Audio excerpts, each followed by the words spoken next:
Hello and welcome to HMTV digital.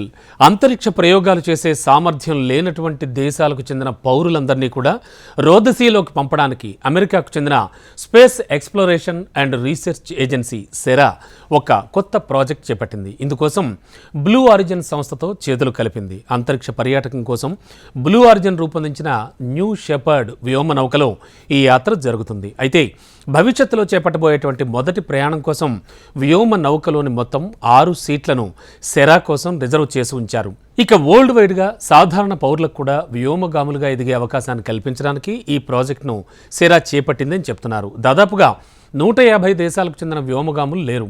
ఈ పరిస్థితిని మార్చడం మా ఉద్దేశం అని సెరా సహ వ్యవస్థాపకులైన జాషువా స్కుర్లా తెలిపారు. అండ్ 2022లో బ్రెజిల్కు చెందిన సివిల్ ఇంజనీర్ విక్టర్ హిస్పాన్హాను ఎంపిక చేసి బ్లూ ఆరిజిన్ వ్యోమనౌక ద్వారా రోదసీలోకి పంపామని చెప్పారు. అయితే బ్రెజిల్ తరపున రోదసీలోకి వెళ్లిన రెండో వ్యక్తిగా ఆయన గుర్తింపు పొందారు అని చెప్పారు. అంతరిక్ష రంగంలో ఉన్న అవకాశాలపై ఒక దేశం మొత్తాన్ని ఒక వ్యక్తి ఎలా ప్రభావితం చేయగలరు అనేది విక్టర్ యాత్ర ద్వారా మాకు తెలిసింది అని కూడా చెప్పడం జరిగింది.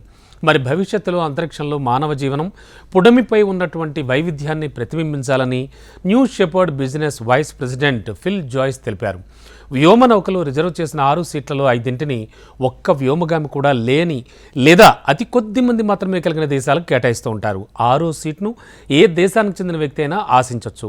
ప్రతి దేశానికి అంతరిక్ష సంస్థ ఉండేలా చూడడం తమ ఉద్దేశమని సెరా ఈ సందర్భంగా చెప్తోంది. మొత్తానికి అంతరిక్షయానం చేయడం అనేటువంటి కలతో ఉన్న చాలామంది, అంటే సంపన్నులు కావచ్చు, మామూలు జనం కావచ్చు, ఎవరైనా కూడా ఈ కల అయితే సాకారం అవుతోంది. ఖచ్చితంగా వెళ్ళగలమని నిరూపిస్తోంది సెరా.